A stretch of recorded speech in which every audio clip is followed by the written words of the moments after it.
Mas calma que primeiro a gente começa e depois a gente vai melhorando, né? É o princípio aí. E eu vou dar as boas-vindas então para vocês. Vou começar aqui. Já tem um quórum aqui bacana. E, gente, muito obrigado por cada um que está aqui, que dedicou esses minutos aí, essa hora ou um pouquinho mais de uma hora que a gente vai ficar aqui. Obrigado, Isa, obrigado, Thiago. E tem sido um baita prazer para mim esses últimos 2 meses e uma semana aí que a gente vem iniciando a comunidade, ver a interação, ver os feedbacks, ver o pessoal contribuindo muito, assim, é uma coisa bem viva. Até o pessoal, tem gente que fala assim, pô, eu tô tentando acompanhar, assim, a Mariana da Nude, acho que teve outras pessoas que falaram, ó, eu vou me apresentar, ainda não consegui. A Cláudia da Soma também falou isso. Então, assim, tá sensacional. É, gente, hoje, e assim, antes de passar até a palavra para os nossos ilustres e maravilhosos convidados, eu vou falar um pouquinho sobre mim, assim. Eu, eu não sei se todo mundo já me conhece. Pô, a gente tem ali o LinkedIn, a maior parte das pessoas eu me conecto ou tem contato comigo via LinkedIn. É o Forms que a gente disponibilizou, e aí também tem indicações de pessoas que vão falando, pô, olha, esse contato é bacana, assim, quem tiver indicações também super bacanas, vai. A gente tem feito essa curadoria para manter, obviamente, discussões bacanas, respeitosas, com gente que está engajada de fato no tema. Mas eu sou o Edson, eu sou esposo da Jéssica, pai do Teodoro e do Augusto. Teodoro tem 3 anos e meio, Augusto tem 1 ano e 8 meses. Eu trabalho com sustentabilidade, né? Hoje eu estou trabalhando na Klabin, apaixonado pelo tema de economia circular, desde 2019, quando eu acabei conhecendo esse tema, acabei me envolvendo, e desde então estou trabalhando com esse tema e tem sido o core, aquilo que move de fato a minha paixão.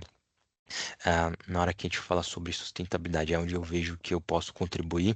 E aqui o Hub, de fato, é aquilo que eu venho falando com muitos colegas aqui da comunidade.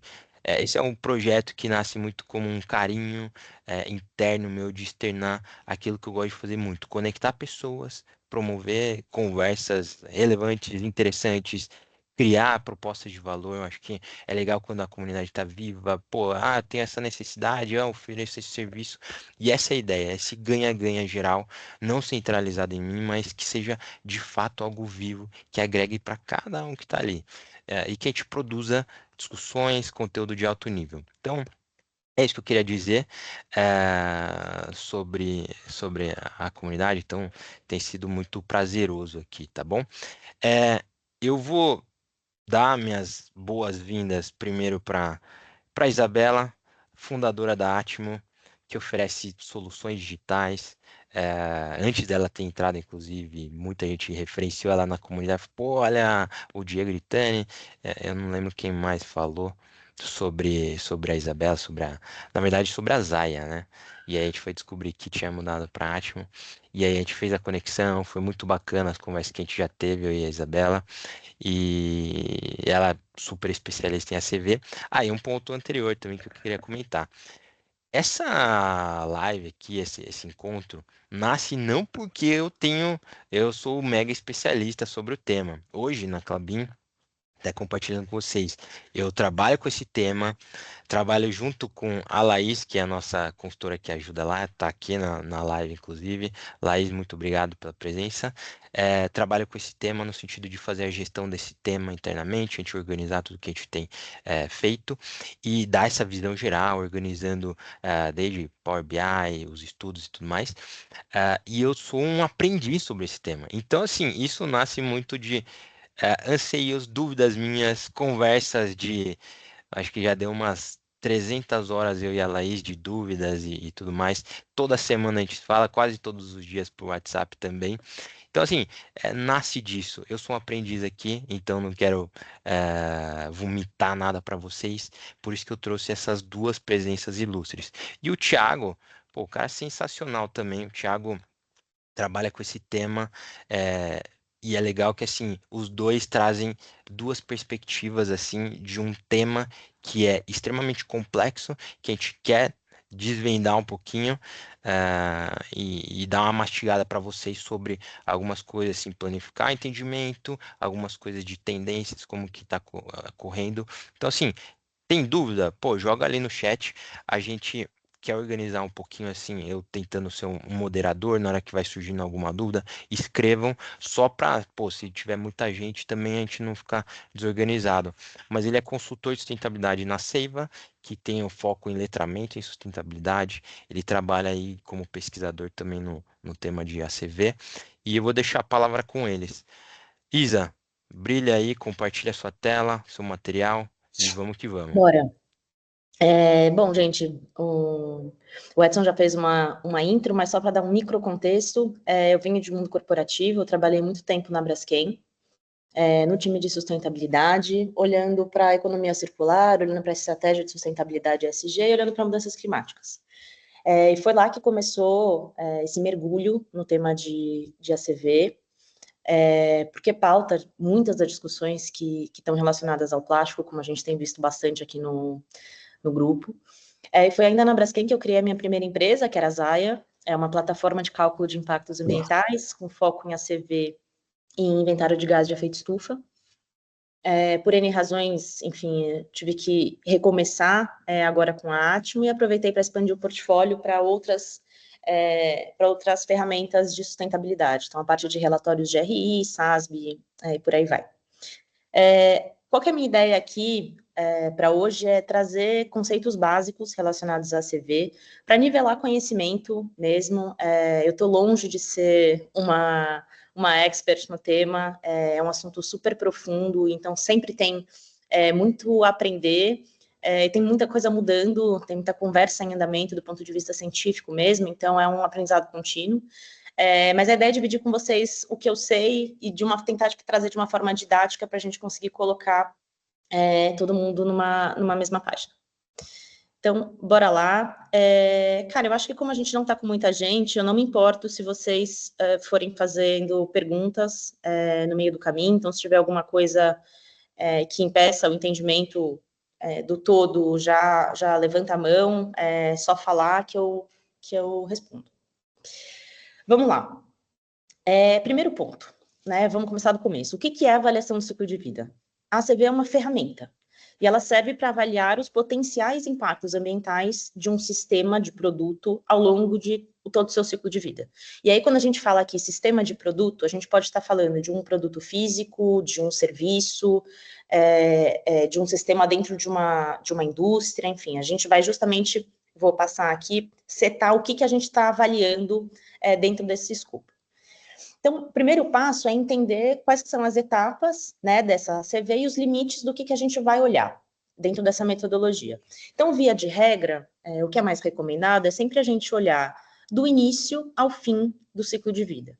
E aí, de novo, via de regra, infelizmente, esse é um movimento linear, que costuma começar com a extração de materiais, de matérias-primas, e aí passa por toda uma etapa de processamento, de manufatura, de distribuição, se tiver embalagens secundárias, entra aí também, do uso desse produto, seja por uma indústria, seja por um consumidor, né, por pessoa física, e aí o fim de vida, que pode ser tanto acabar num aterro sanitário, num lixão, ou ter uma recuperação energética, reciclagem, por aí vai.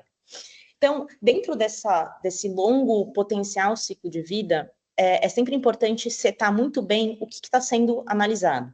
Então, aqui eu coloquei alguns exemplos de palavrinhas que vocês devem ouvir bastante. O famoso cradle to cradle, que é você olhar do berço ao berço do ciclo de vida de um produto, ou eventualmente é só do berço ao portão, então isso significa que a gente está só olhando para o que aconteceu de impactos ambientais, especificamente dentro da extração de matérias-primas, até a última etapa que é feita dentro da indústria, né, da empresa que está fazendo a CV, pode ser, por exemplo, até o momento de começar a fazer a distribuição. Então, tem diversos recortes que podem ser feitos dentro desse ciclo de vida como um todo. Mas, de novo, é claro que o ideal é que a gente sempre olhe do começo ao fim desse ciclo. O que a gente está olhando, né? O que a ferramenta olha quando a gente fala de ACV? ela basicamente trabalha com fluxos. Então, a gente tem os inputs e os outputs. Pensando aqui em fluxos, em trocas que são feitas com o meio ambiente. Então, de inputs, a gente tem basicamente energia, água e materiais. Então, pensa nas coisas que a gente de fato extrai do meio ambiente, e aí isso passa por N tipos de processamentos, e no final das contas, isso volta para o meio ambiente ou na forma de emissão, então pode ser para a água, para o ar e para o solo, e aí especificamente, se for água, a gente está falando de efluentes, e em forma de resíduos sólidos. E aí, primeiro ponto bem importante, trazendo já a conexão do tema de ACV com o tema de economia circular da perspectiva da ACV, o resíduo por si só não é um impacto ambiental. O impacto ambiental surge a partir do momento que você tem uma interação desse resíduo, seja com a água, com o ar ou com o solo, e aí isso tem uma reação química, dependendo dos diversos tipos de destinos, tratamentos e condições onde esse resíduo for parar, né? Tem um cenário se é num lixão a céu aberto, se é num aterro e por aí vai. Existem diversas metodologias dentro da avaliação do ciclo de vida. Então, são diversas abordagens para você conseguir chegar nesse mesmo objetivo, que é entender qual que foi o impacto ambiental a partir desses inputs e outputs do ciclo de vida de um produto ou serviço. Eu sou mais especializada no Environmental Footprint. Por quê? Porque foi uma metodologia que foi desenvolvida pela Comissão da União Europeia, e ela está se espalhando globalmente, hoje em dia já é o método mais utilizado, e ela tem uma abordagem muito interessante para fazer a ACV. São 16 categorias de impacto, quando a gente fala de ACV. Então, são 16 indicadores, vamos dizer assim, que demonstram, cada um com a sua particularidade, qual que foi o impacto ambiental que aquele ciclo de vida teve em cada um desses pontos. Então, mudanças climáticas é um deles. Mas, além disso, você tem outros N indicadores que olham para o impacto nos ecossistemas, na saúde humana e no uso de recursos. Então, você tem o uso da terra, você tem o uso da água, você tem quanto que você colocou de fósforo na água, de nitrogênio na terra, se você tem componentes tóxicos que causam câncer ou que não causam câncer dentro dessas emissões. Então, é um conjunto bem completo de 16 categorias que, no seu total, dizem qual que foi o impacto desse produto ou serviço. Posso materializar uma coisinha, Por Wesley? Você favor, me disse se tá certo. por favor. Na hora que a gente fala das categorias, pessoal, é uma coisa interessante, né? Às vezes a gente ouve muito sobre pegada de carbono, né? Então, assim, poxa, na hora que você está falando de avaliação de ciclo de vida, você está falando do universo, pô, olha esse universo. Então, assim, já passo para você, Fabiano. Você está olhando um aspecto também, por exemplo, alguns negócios que são intensivos em uso de água.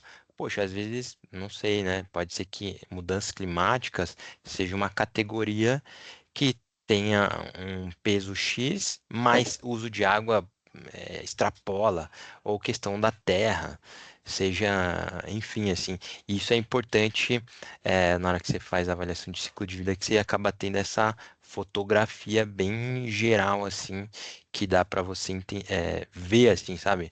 Qual que é o peso aonde que eu tô impactando mais, sabe? Então, é muito interessante. Tem universos aí pouco falado, né?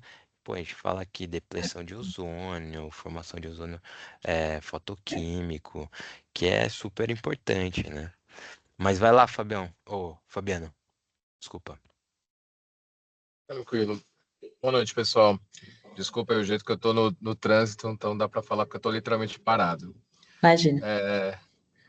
Isabela, deixa eu te tirar uma dúvida até um pouquinho mais técnica. Eu não sou nenhum especialista em ACV, não. Tenho uma noção bem, enfim, básica. Mas uma coisa que sempre me vem na dúvida é como você, na metodologia, consegue fazer o recorte específico de um determinado produto, porque você tem diferentes camadas ali na meio da história, né? Pensando o seguinte, vamos lá, vou usar o Edson de exemplo. Tá na Klabin, eles produzem celulose. Beleza, ele Uhum. vai fazer o ACV de uma determinada camada de celulose ali, aí como você falou, o create to grade dele se confunde ali com o create to gate, né? Vai do portão para fora, porque Perfeito. o material, né, o que ele produz, inevitavelmente não é o uso final, vai ser utilizado por alguém. Aí você pega uma embalagem de cartonado, que seja, né? Ali, muito provavelmente, você consegue fazer um crate to crate mais apurado. A minha dúvida é que como que a metodologia consegue distinguir bem essas diferentes camadas de introdução do produto entre esses inputs e outputs, upstream, downstream, para entender bem ali se não tem um double count, né? Porque, por exemplo, a Tetra Pak, quando for fazer a CV dela, ela vai chegar num determinado padrão. A industrializadora de bebidas que usa a embalagem cartonada da Tetra Pak, que já passou pela Klabin, que já passou pela Tetra Pak, e que vai para o consumidor, tem um outro padrão. Não sei se está clara a minha dúvida, mas assim, a minha dúvida é Acho que eu como entendi, sim. diferenciar isso e não ter o double count? Tá, vai ter um slide aqui mais para frente que acho que vai ilustrar melhor a minha resposta, mas basicamente isso vai mudar de acordo com a unidade funcional para qual, né, o ângulo que você está querendo fazer essa CV. Então, uma coisa é você fazer uma CV para entender o impacto ambiental de 1 quilo de papel produzido, pensando na ótica de uma Klabin. Ele vai olhar especificamente para aquilo que ele produziu. Se o iFood, que comprou aquela sacola e está usando ela para fazer uma entrega de delivery, for fazer aquele ACV daquela sacola, ele vai ter como ele está num outro lugar da cadeia, provavelmente o interesse dele vai ser olhar para o todo, não só para a matéria-prima, mas ele vai olhar para o recorte, né, para o corte daquela sacola, para a cola que ela foi utilizada, para a impressão que foi feita nela, para onde que ela vai no ciclo de vida dela. Então, depende um pouco do ângulo que quem está fazendo o estudo está escolhendo analisar. Mas esse é um ponto super importante que você está levantando, porque é fundamental que fique claro, ainda mais hoje em dia, que a gente está com uma super demanda, todas as empresas grandes agora estão pedindo para os seus fornecedores, me passa a sua pegada de carbono. Porque qual que é a ideia? Em tese, se você tem esses diversos elos da cadeia, fazendo o seu gate to gate, você consegue, somando todos eles, chegar na pegada de carbono completa daquele ciclo de vida. Mas tem que tomar muito cuidado, de fato, e deixar muito claro no estudo feito o que está sendo considerado, para nem ter gap, né, nem deixar partes faltando e nem ter uma contagem dupla Posso falar nesses dados. como a prática, já que foi pego a Klabin? A gente, por exemplo, Fabiana, a gente pega, modela os produtos que a gente tem. Então, se a gente produz celulose, em geral, vai ser exportada para a China, alguma coisa assim. Ou celulose a fluff, que ela produz. É um tipo específico de celulose que é produzido fralda. A gente modela isso aqui até o nosso portão. O nosso cliente, ele vai pegar e ele vai falar assim, ó, eu quero qual que é a pegada de carbono entregue até o meu portão. Então aí a gente tem modelado o produto até o nosso portão, aí a gente fala assim, olha, qual que é o seu porto? Então aí a gente vai fazer um cálculo específico. O dele a gente vai sair de Ortigueira, lá no Paraná, vai pegar o trem, vai até o porto de Paranaguá, de lá a gente pega o navio, desce lá na Áustria e tudo mais, pega o caminhão e tudo mais. Aí vai modelando com estudo. E esse é o trabalho que a gente trabalha com clientes hoje em dia, na realidade, e que, igual eu mencionei para vocês no início, a Laís é a nossa consultora nesse tema que nos ajuda nisso. E aí ele vai fazer isso, sabe? Então a gente pega uma etapa, a turma que tem o produto final, que eles sabem também onde que é o produto consumido deles. Obviamente que tem realidades que a gente às vezes faz o do berço ao túmulo. E aí, obviamente, com um cenário, né? Você constrói um cenário, aí as premissas, enfim. Não sei se eu ajudei. Tá certo, Isa? Eu vou, perfeito. Eu vou passar por alguns slides daqui a pouco que eu acho que vão endereçar melhor ainda o tema. E se por acaso você ficar com dúvida ainda, Fabiano, se ainda não tiver ficado claro, levanta a mão de novo, por favor, dá um toque que a gente explora melhor. Seguindo aqui, gente, por que esse método do Toninho F, está falando. Desculpa, Isabel. desculpa, perdão, gente, eu não estou vendo a Estava tela. fechado o microfone do Toninho. Sim. Fabiano, eu levantei a mão aí porque eu faço umas palestras bem simples aí de algumas coisas que eu vou aprendendo. E aí eu fiquei contente que a hora que eu vi no ACV, nesses 16 bandeirinhas aqui, que eu já chamo de bandeirinha, uso de recursos fósseis. E eu falo que o plástico, pergunto para o povo, né, o plástico veio de onde? Aí eles falam da Terra, foi meio antes da Terra. Veio... Muitas crianças falam fósseis, adultos não falam fósseis.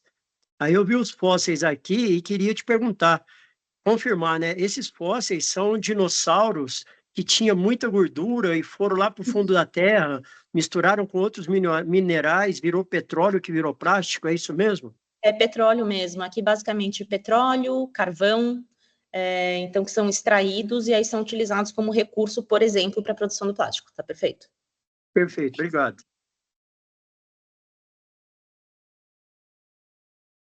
O que esse Uma método outra no tem de... chat. Ai, gente, perdão. Ó, só Não me mais dê- uma. Não, O claro. Marcos perguntou: na adaptação às mudanças climáticas tem o conceito de risco, que é uma combinação entre perigo, vulnerabilidade e exposição. Tem algo similar na ACV para colocar pesos diferentes nesses aspectos ambientais? Existem algumas ponderações em relação ao tipo de dado que está sendo utilizado. Então, qual que é o nível de certeza, vamos dizer assim, ou de... me fugiu a palavra, assim, o quão preciso, de precisão. Quão preciso é o dado que está sendo utilizado. É mais nesse sentido que a ACV enxerga isso. A outra forma, como isso entra no cálculo, é aqui nessa parte de normalização e ponderação. Então, o que essa metodologia do Environmental Footprint faz? Eles olham para as 16 categorias de impacto da ACV, e para cada uma delas, eles aplicam um fator de normalização, que é uma ponderação super complicada, tá? Não vou nem tentar explicar aqui, mas que basicamente tenta nivelar todas essas diferentes categorias, pensando no consumo médio de um cidadão globalmente. E aí tem a etapa crítica, que é a de ponderação. Então, o que acontece aqui? Para cada uma dessas categorias foi dado um peso, pensando em quão crítico que é aquele tema do ponto de vista global. Isso com certeza pode variar. Então, uma coisa é você falar de depleção de água, né, de uso da água no Nordeste, no Cerrado, e outra coisa é você falar, talvez, aqui em São Paulo. São cenários diferentes. Mas essa aqui é uma ponderação global que dá esses diferentes pesos para as diferentes categorias. Então, como vocês podem ver aqui, mudanças climáticas é a que tem mais peso, disparado. Então, todo o cálculo de ACV, quando é feito e olha para o single score, que é uma aglomeração de todos esses cálculos, de todos os cálculos de todas essas categorias, o que mais vai pesar no todo, dentro deste método, tá, gente? É mudanças climáticas. E aí você tem, logo em seguida, né, material particulado, uso de água, o famoso uso de recursos fósseis que o Toninho estava mencionando. E é claro que isso pode depender do lugar que você está ou da relevância que isso tem para sua empresa. Então, aqui para minha empresa eu sou a Coca-Cola. Dentro da minha estratégia, água é um tema fundamental. Então, talvez, dentro da sua estratégia, você queira dar um peso diferente para a água. Isso tem uma relevância diferente para a sua empresa. Mas o que a metodologia coloca, pensando num cenário global, é essa visualização assim de normalização e ponderação, tá? Então, por isso que aí sempre tem as conversas, né, dos trade-offs. A ideia aqui é um pouco tentar facilitar para que a conversa seja menos ambígua e cada um do seu ponto de vista. Então, o método diz que mudanças climáticas, por exemplo, é a coisa mais importante quando a gente está falando de impacto ambiental diante do momento que a gente está. Pode ser que isso mude daqui 100 anos, espero que sim. Mas para tentar tirar um pouco para mim isso aqui que mais importa, para fulano importa mais isso, e colocar todo mundo dentro de uma mesma régua, tá? Tem alguma pergunta, gente? Posso passar? Não, Isa, Tô pode entendendo. seguir. Tá. E aí, acho que um tema importante de esclarecer é em relação à pegada de carbono. O que é a famosa pegada de carbono? É uma de todas essas categorias, que é a categoria de mudanças climáticas. Então, da mesma forma que o uso da água olha para metros cúbicos de água que foram utilizados, a categoria de mudanças climáticas olha para quilogramas de CO2 equivalente. Então, essa é a famosa pegada de carbono que a gente tem ouvido falar tanto. Então, ela é uma categoria dentro, que é abarcada dentro de uma avaliação de ciclo de vida. E aí, respondendo já um pouco da tua pergunta, Fabiano, quero trazer o conceito de unidade funcional. O que é a unidade funcional? Qual que é a medida de referência que descreve qual que é a função do produto, do processo, do serviço que está sendo avaliado naquela avaliação do ciclo de vida. Então, não é sobre o produto A, 1 quilo de chumbo versus 1 quilo de algodão. É sobre uma função específica que é realizada por meio de um produto ou serviço A e uma função específica realizada por meio de um produto ou serviço B. Então, alguns exemplos para tentar ilustrar isso. Um exemplo de unidade funcional aqui pode ser: eu preciso embalar 1 litro de cerveja. Eu tenho N formas de fazer isso. Eu posso fazer isso com 3 garrafas de 330 ml, eu posso fazer isso com uma garrafa de 1 litro de vidro, eu posso eventualmente fazer isso com uma garrafa PET de 1 litro, e por aí vai. A unidade funcional é, de alguma forma, embalar 1 litro de cerveja. Da mesma forma, eu posso ter uma unidade funcional que é, eu preciso ter 1 metro quadrado de telhado por 50 anos. E aí, olha que interessante. Você pode, não é sobre 1 metro quadrado de telha plástica, de telha cerâmica e de telha de fibra de vidro. Gente, eu não entendo nada de construção civil, então me perdoem se eu estiver dando um exemplo estapafúrdio, tá? Mas vamos supor aqui que a telha plástica, ela tem uma durabilidade menor do que a telha de cerâmica. Então, se a unidade funcional é eu manter este telhado funcionando, né, útil, por 50 anos, eu não preciso de 1 metro quadrado de telha plástica, eu preciso de 2, porque eu vou ter que trocar. Daqui 25 anos eu tenho que trocar para ele continuar funcionando. Então, enquanto para a telha plástica eu vou fazer a conta com 2 metros quadrados, para a telha cerâmica eu vou fazer com 1. E para a telha de fibra de vidro, supondo que também tenha um desgaste com intempéries, etc., mais agressivo, eu também vou precisar de 2 metros quadrados. Então, isso muda a forma como eu estou fazendo o cálculo aqui dentro da minha avaliação de ciclo de vida. Da mesma forma, se eu estou fazendo um cálculo que é 1 quilo de papel, não vai fazer muito sentido eu fazer 1 quilo de papel versus 1 quilo de plástico versus 1 quilo de vidro. É mais, tá, eu tenho uma marmita aqui de delivery. Eu tenho a opção de isopor, eu tenho a opção de papel, eu tenho a opção de PP e a opção de PET. Cada uma com seu respectivo peso para cumprir exatamente aquela função que está sendo analisada. Ficou claro, gente? Alguma dúvida nesse ponto? Claríssimo. Eu acho que tem. E aí, como que isso entra até na. Acho que aproveitando já, deixa na parte de comunicação, né? Assim, transparência, sabe? Porque isso parece que, para quem tá no dia a dia, parece fácil, mas na hora que você falou, poxa, um telhado por 50 anos, aí muda o jogo, né? Você tá falando assim, poxa, Totalmente. ou você tá falando uma garrafa, ela pode ser retornável, a outra não, pode ter conteúdo reciclado, a outra não. Então, como que se dá também essa parte de comunicação, a importância disso, sabe? Em É um estudo que é feito. fundamental que seja, bom, primeiro, tem que ter muita clareza de qual que é a unidade funcional, isso é a base de todo o estudo. Se você não tiver clareza do que você está analisando, você vai acabar misturando laranja com banana e o estudo não fica fiel à realidade. E aí tem um trabalho muito importante de fato, entender o ciclo de vida de cada uma das alternativas. Então, um exemplo que eu trabalhei na época, que eu acho super interessante, é o famoso copinho, né? Tem o copinho de plástico, tem o copinho de papel e tem a caneca de cerâmica e tem o copo de vidro. Não é tão simples quanto comparar um com o outro. Um você reutiliza, o outro não. Um você tem taxa de quebra, de perda, o Você outro não. lava, né? O Com outro, um você detergente. lava, o outro não. Então, cada um vai ter o que a gente chama de modelagem muito específica, de acordo com a função que ele vai cumprir. Ficou claro, gente? Alguém tem alguma dúvida? Esse ponto é Muito. super importante. Ficou Eu claríssimo. queria fazer uma contribuição. Por favor. No mundo real aqui, né, da catação, a gente, além de catar os recicláveis, a gente lida com todo tipo de resíduos. Alguns deles, telhas. E aí o que eu tenho visto são muitas telhas de barro sendo descartadas, sendo jogadas em aterro, para trocar, para colocar aquela coisa bonita de plástico por cima do telhado. Tá. E, ao mesmo tempo, tem muita gente na dúvida, porque essas telhas de fibra, de vidro, muita gente confunde ela com plástico e quer colocar na coleta seletiva, colocam até na porta da cooperativa.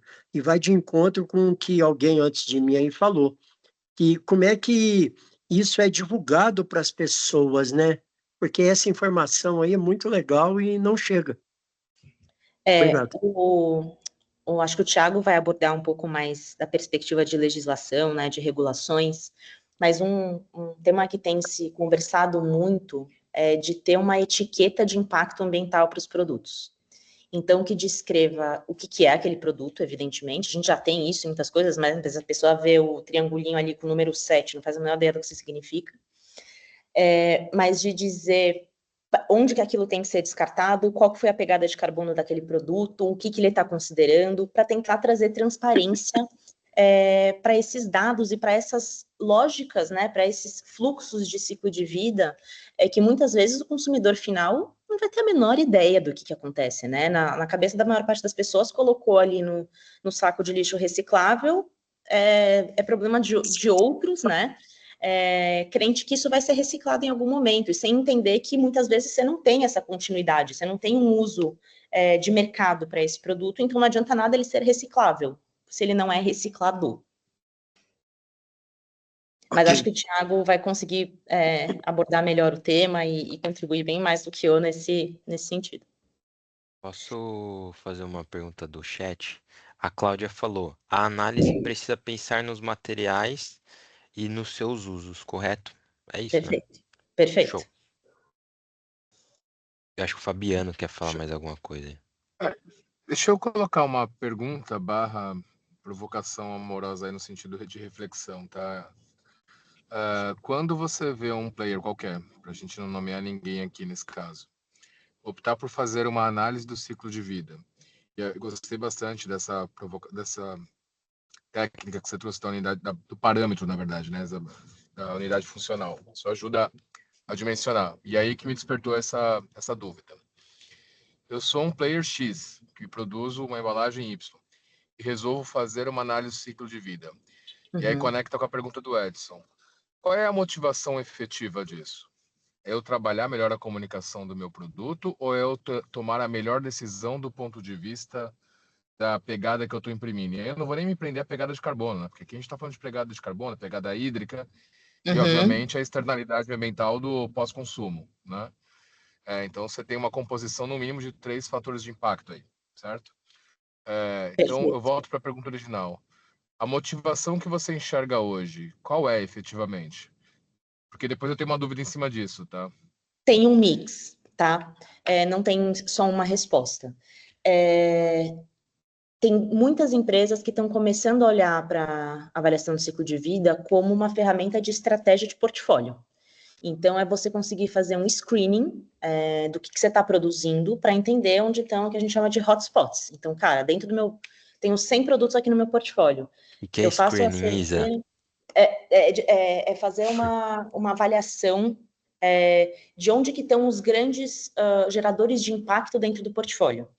Então, você consegue fazer uma CV, vamos dizer assim, simplificada de cada um deles, porque olha o nível de detalhe que pode chegar uma CV, tá, gente? Então, às vezes não é possível para uma empresa que tem 2.000 SKUs fazer isso para todos os produtos. Mas de conseguir entender onde que estão os potenciais maiores geradores de impacto ambiental dentro do portfólio. E aí desenvolver estratégia para reduzir aquilo, seja trocando matéria-prima, seja pensando em estratégias de circularidade, seja eventualmente encerrando um produto, por que não? Se você analisa, entende que ele não é um produto que tem um impacto que vai na mesma direção das suas metas, por exemplo, de sustentabilidade, às vezes tem que descontinuar. A gente fala pouco disso, né? Tem produto que não tem que estar no mundo, e ponto. Então, tem um lado estratégico que embasa, sim, para muitas empresas a parte de desenvolvimento de P&D, né, enfim, de portfólio. Tem um outro lado, que eu não vou dizer maioria aqui, mas também é muito forte, que é para poder fazer declarações sobre o seu respectivo produto. E aí, é lógico que nenhuma empresa vai fazer uma CV de um produto com a intenção de divulgar se ela tem um impacto pior do que os sucedâneos, né, do que os concorrentes, enfim.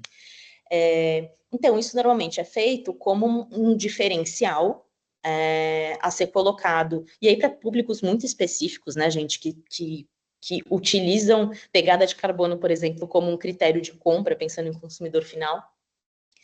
Mas isso está virando um critério muito importante dentro da cadeia de valor das empresas. Então, tem muitos fornecedores que estão começando a ser pressionados para divulgarem as suas pegadas de carbono para os clientes, né, para essas outras empresas. E isso pode ser um diferencial, de fato, de negociação. Do tipo, vai melhorar a minha performance ambiental, eu vou com o fornecedor A e não com o fornecedor B.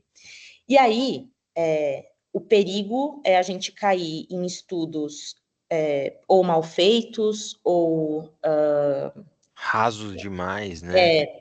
Rasos, ou assim, não está me vindo o nome da palavra, não enganosos, mas quase.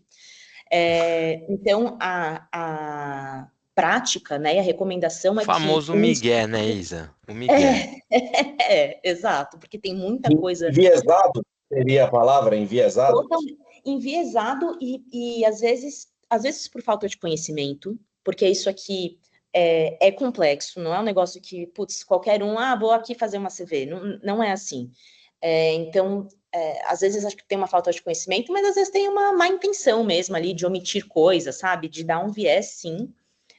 Então, via de regra, para comunicar isso, é o que eu sempre recomendo para os meus clientes, por exemplo, para comunicar um resultado, faça uma verificação de terceira parte. Tem que ter alguma terceira parte que olhou para o seu estudo, validou que aqueles dados procedem, que a lógica que você construiu procede, antes de você divulgar aquilo para os seus consumidores, clientes, enfim. Então, essa é uma boa prática para quem quer divulgar esse tipo de informação. Excelente, Isa. Perfeito. Gente, estou falando muito, desculpa, vou correr, perdão. E aí, só para tentar trazer um ponto que eu acho super importante, não vai dar para aprofundar muito, mas para conectar com o tema aqui, né, de economia circular, existe uma metodologia que foi desenvolvida também pela Comissão Europeia, que chama Circular Footprint Formula, CFF. O que ela faz? Tem uma regra que padroniza alocações, parcelamentos, vamos dizer assim, de impacto ambiental, pensando numa lógica de economia circular. Então, por exemplo, se a gente tiver um plástico reciclado no produto, ele não deve, segundo essa fórmula, ele não deve ter impacto zero. E ele deve carregar consigo uma parcela do impacto que foi gerado na produção do plástico virgem. Porque sem o plástico virgem, esse plástico reciclado não estaria aqui. Então, ele distribui, ele carrega os impactos, por exemplo, de matérias-primas virgens, ou os impactos justamente dos processos de reciclagem, que por vezes podem ser extremamente impactantes do ponto de vista ambiental, para colocar isso na conta e conseguir ter cenários mais reais e justos, vamos dizer assim, de comparação com o uso de reciclados, reutilização e por aí vai.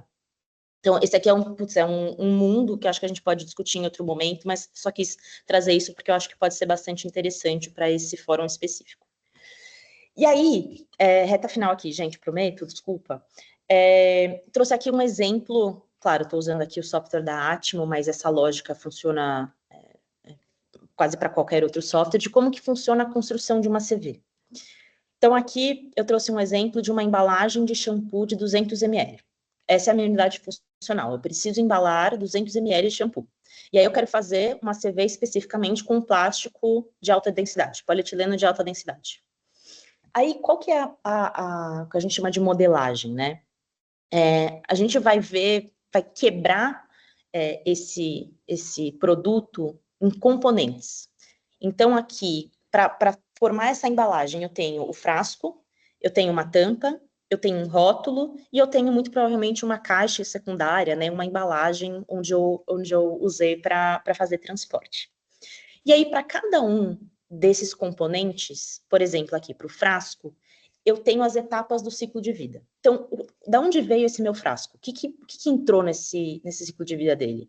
Tá, eu usei 26 gramas de polietileno de alta densidade, virgem.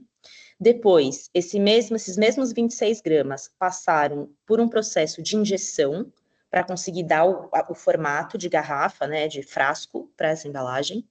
Depois eu tive um transporte de 240 quilômetros para levar isso do transformador até X, seja a gôndola, enfim, e aqui você pode adicionar quantos desses você quiser.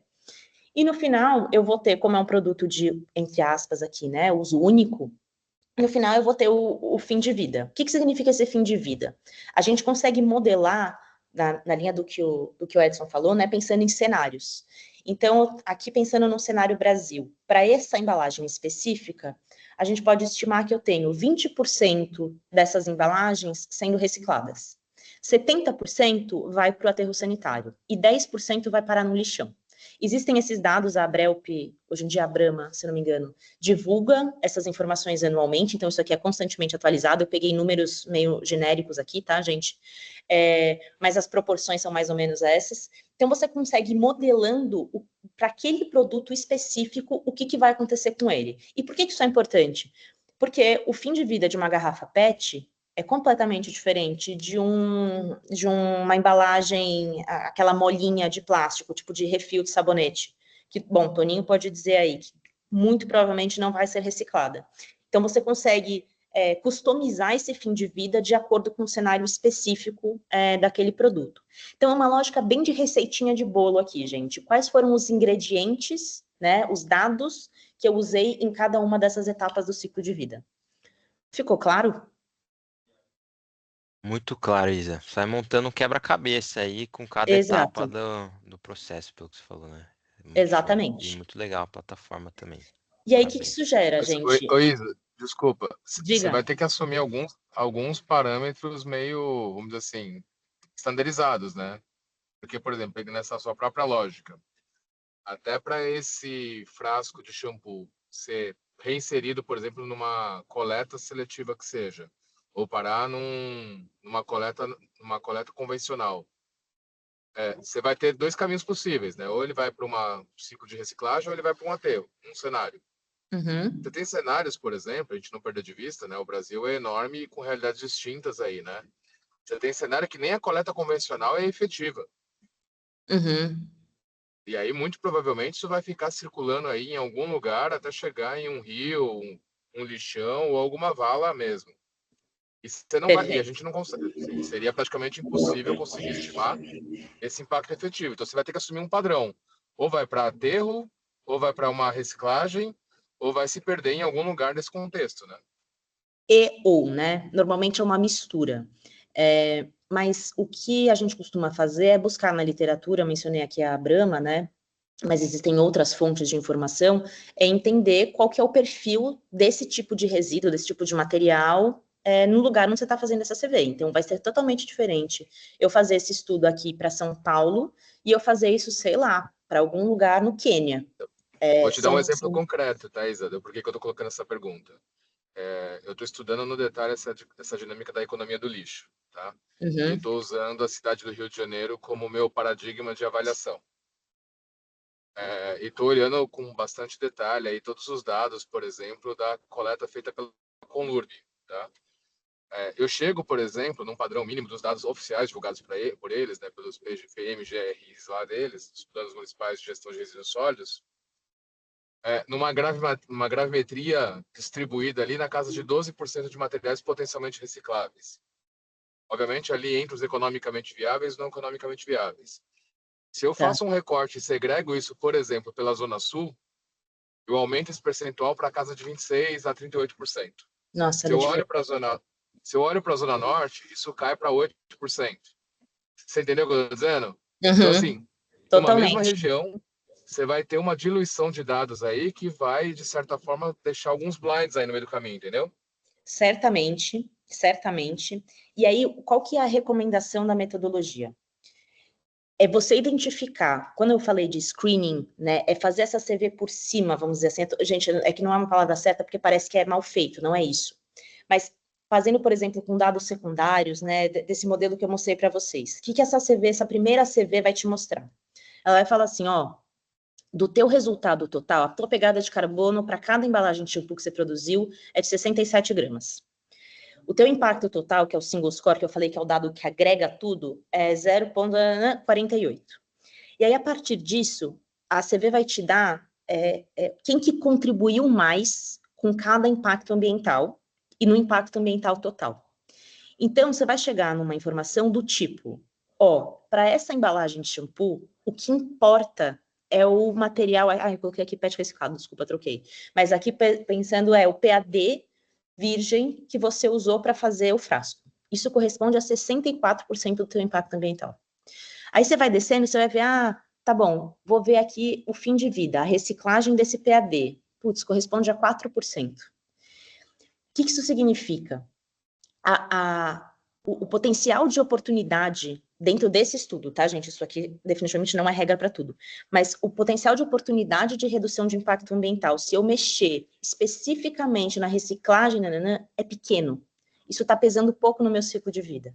Qual que é o dado que eu preciso investigar? Qual que é o dado que eu preciso ir para cima e que eu preciso, se possível, de um dado primário? Ou seja, bater na porta dos produtores de plástico, dos produtores de algodão, do que quer que seja a matéria-prima que você esteja utilizando e falar, eu preciso da sua pegada de carbono, porque isso impacta muito no meu estudo. E então é um dado relevante para garantir que o meu estudo esteja refletindo a realidade, né? E aí tornar ele o mais assertivo possível. Faz sentido? Consegui responder tua dúvida nessa linha de ponderar o que é mais importante? Sim.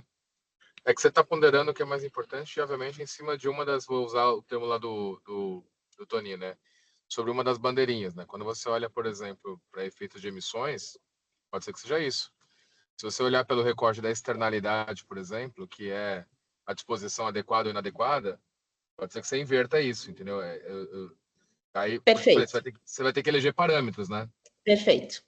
Com certeza, com certeza. Posso fazer um comentário só para a gente também e conseguir cumprir a agenda até do Thiago?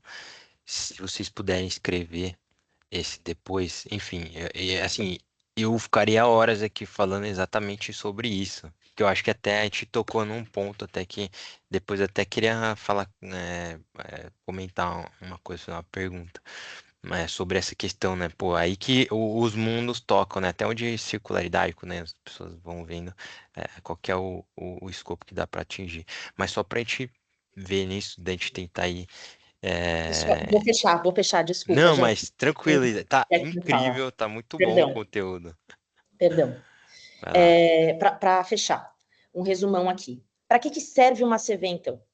Para identificar e quantificar os impactos ambientais, para comparar alternativas que sejam comparáveis dentro da mesma unidade funcional, para apoiar desenvolvimento de ecodesign, para evitar transferências de impacto. Então, eu estou melhorando meu impacto ambiental porque eu troquei de matéria-prima, mas estou ferrando no transporte. Então, para evitar esse tipo de trade-off. Fornecer base científica para rotulagem ambiental, para claims de sustentabilidade, verdes e por aí vai. Para identificar esses pontos críticos dentro do ciclo de vida de um produto, de um processo, e para apoiar outras metodologias, como, por exemplo, toda a parte de escopo 3 do inventário de gases de efeito estufa de uma empresa, no final das contas, uma pegada de carbono, né, um recorte de uma CV de uma determinada matéria-prima, por aí vai. Para que não serve uma CV, gente? A CV não mede circularidade diretamente. Ela não avalia a parte de impactos sociais ou éticos. Até existe hoje em dia a discussão de ACV social, mas ainda é uma coisa que está em desenvolvimento, enfim, da ótica que eu estou trazendo aqui, é exclusivamente ambiental.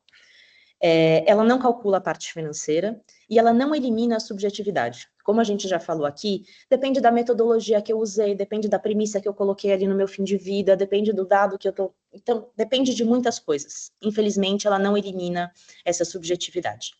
Então, qual que é dois últimos slides, prometo. Qual que é acho que a principal mensagem que eu queria deixar?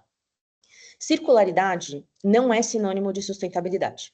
Então, sem ter uma visão sistêmica, como a que a CV possibilita, as estratégias de circularidade, e aí posso estar falando aqui de reciclagem, de reuso, etc., elas podem só transferir o impacto de uma etapa de um ciclo de vida para outra, sem que, de fato, tenha tido uma melhora de performance ambiental. Então, qual que é o fluxo correto? O ACV é o diagnóstico. Eu tenho um diagnóstico completo do meu produto, do meu serviço, e eu entendo onde que está pegando, onde que eu estou gerando mais impacto ambiental. A circularidade é a estratégia para a gente conseguir diminuir esse impacto. E a CV vai medir se essa circularidade de fato está gerando esse impacto positivo ou não, tá? Então, a mensagem para encerrar aqui que eu quero deixar é: a circularidade é uma estratégia para a redução dos impactos ambientais identificados na CV. Então, a CV tem que sempre andar junto com qualquer estratégia de economia circular para garantir que a gente esteja tomando as decisões certas e que, de fato, esteja, no cômputo geral, tendo um produto, um serviço mais sustentável, com menos impacto ambiental. É isso, gente. Vou descompartilhar Muito aqui bom. a tela. Agradeço pela atenção de vocês. Vou continuar aqui. Thiago, passo a bola para você. Muito bom. Gente, não, incrível, Isa. Obrigado. Acho que deu uma aula incrível aqui. As interações também foram muito boas. Vou deixar o Thiago aí com a palavra e manda ver. Opa, chegou para vocês aí a Chegou. tela? Muito bom. Boa noite, pessoal, mais uma vez. Obrigado, Isa, aí, por essa aula, esse resgate aí do aspecto metodológico e suscitou, é ruim, né, porque a gente tem que ficar regrando o tempo, mas suscitou umas discussões muito boas, né? E é isso, né, gente? Já fica aí premissa para um capítulo 2, 3, 4. A parte de interpretação, por exemplo, né, que é a última fase do estudo da CV, ela gera muita discussão, porque ela é talvez a parte mais subjetiva, né? Apesar de não ser para ser subjetiva. Mas, enfim, gente, fazendo aí uma conexão, né, com que a Isabela compartilhou com a gente, eu vou trazer um pouco sobre uma perspectiva mais estratégica da CV, né, de aplicação, né, onde é que ela está sendo usada, a questão de base de dados, que é uma coisa super crítica, né? Vocês imaginaram aí, pelo que a Isabela trouxe, a quantidade, o volume de dados que tem que ser levantado, né, que é uma coisa, na verdade, é uma coisa impraticável se você realmente não tiver uma base de dados, né? Então, isso é muito importante. E quem vos fala, né? Quem vos fala é o Tiago Oliveira Rodrigues. Eu sou engenheiro florestal de formação, e trabalho com a CV desde 2009, por aí, e foi justamente na minha... Eu tenho um background bem acadêmico, assim, e foi na minha tese que eu comecei a usar a CV justamente para responder uma questão e numa leitura mais curta parecia óbvia, né? Minha tese era, se eu pegar a serragem e produzir bioóleo, e pegar esse bioóleo através da pirólise rápida, né? Pegar esse bioóleo e substituir parte do petróleo cru numa refinaria, eu estou melhorando do ponto de vista de mudança climática? Sim, né? Mas, aí vem o tais trade-offs, né? Eu vou estar trazendo uma série de outros problemas decorrentes do processo pirólise rápida e tal. E aí, como é que você mede isso, né? Aí foi quando eu descobri, né, a avaliação do ciclo de vida como ferramenta. E aí venho trabalhando desde então com isso, trabalho, né? Estou pesquisador no Instituto Brasileiro de Informação em Ciência e Tecnologia, o IBICT, coisa boa do português, né? É o ser e estar. Estou como vice-presidente da Associação Brasileira de Ciclo de Vida, que é a associação que promove o Congresso Brasileiro de Gestão de Ciclo de Vida. Fiquem atentos que ano que vem teremos congresso lá em Recife. E sou aqui o diretor aqui da Fundação da CEIPA, né, consultoria, né, em letramento da sustentabilidade para a sustentabilidade, letramento em sustentabilidade, que é uma frente que eu venho trabalhando justamente porque, trabalhando com a CV, eu vi a dificuldade que é comunicar, né, acho que a Isabela sabe bem do que eu estou falando, Laís também, conheço Laís, que bom que vocês estão com a Laís aí na equipe, Edson, ela é ponta firme demais. Mas, enfim, Fera o AC, demais. né? O ACVista, ou quem trabalha com ferramenta muito técnica, né? Apesar do potencial que ela tem, às vezes tem muita dificuldade em transmitir, né, a informação, comunicar de fato, né? E aí é por isso que eu estou nessa frente aí do letramento para sustentabilidade. Muito bem, a gente se encontra aí nos LinkedIns, né? E fique à vontade para entrar em contato. E o que a gente está falando aqui? E aí, né, amarrando aí com a questão da economia circular, o que a economia circular quer, né? Ela quer esse ciclo perfeito, né? Não sei se vocês veem aí a minha mãozinha. Né? Ela quer ser igual à natureza, né? A natureza não tem conceito de resíduo, né? Não faz sentido isso, né? Isso daí resíduo é um atestado da nossa ineficiência em sermos como a natureza é. Justamente porque a gente nas relações antrópicas, a gente interfere nesses ciclos naturais, né, para extração de matéria-prima, né, processamento, para, né, obter os vários produtos que a gente quer. E aí os ciclos artificiais, eles são assim, meio capenga, né? Porque a gente não consegue retornar, né, os recursos da maneira que a natureza consiga reabsorvê-los, né, e permitir que os ciclos sejam perfeitos de novo. E a gente vai tendo uma série de problemas de resíduos sólidos, de emissões gasosas, de efluentes líquidos, né? E que por si só não são problemas, né? Mas virão a ser problemas, né? Exatamente como a Isabela trouxe, de que o resíduo, por exemplo, ele não é um problema em si. Agora, o que vai acontecer com ele, da forma como ele vai ser tratado, que tipo de reação, de degradação ele vai sofrer e que tipo de novas substâncias ele vai liberar, que vão causar os tais impactos ambientais. Então, a gente está aqui nessa situação do antropoceno, né, enfrentando um monte de problemas, estamos com ferramentas maravilhosas, né, o ser humano, incrivelmente, nunca soube medir tão bem o tamanho do estrago que está fazendo, ao passo que também continua fazendo o estrago aumentar, né? Isso é Essa muito foi triste. sensacional, cara. Eu nunca tinha ouvido falar, Pois mas é, muito boa. Vou até anotar. apesar de ser triste, né? A gente mede muito bem o estrago que a gente faz e só vê o estrago aumentar, né? Enfim, tem uma série de coisas aqui que também trabalha um pouco a questão de comunicação, né? Quando você vê aqui a questão de CO2 na atmosfera, perda de espécies, né? Aqui, por exemplo, de mamíferos, né? Ao longo dos anos, o de sobrecarga da Terra, né? Que é uma forma de comunicação muito interessante do tamanho do estrago, né? Quando a gente entra no cheque especial do planeta, né? Enfim, o mais recente aqui, né? Não sei se todos acredito que sim, mas os limites planetários, né? Do pessoal lá do Centro de Resiliência de Estocolmo. Eu acho que o cara foi para o Instituto Potsdam, né, o Rockstrom, né, que é o líder desse estudo, né?